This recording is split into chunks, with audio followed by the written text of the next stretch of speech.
When I was growing up, my father said something I will never forget. He said, "Son, when you were born, you cried while the world rejoiced. Live your life so that when you die, the world cries while you rejoice."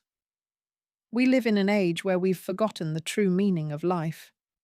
We can send someone to the moon, but we can't walk across the street to meet a new neighbor.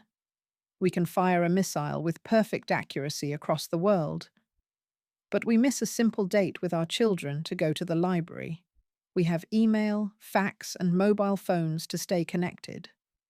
Yet we've never been more disconnected as human beings.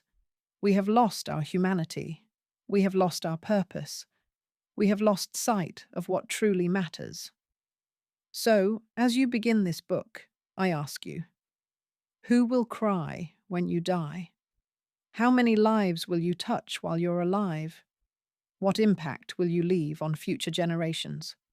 What legacy will you leave after your final breath? I've learned something important in my life.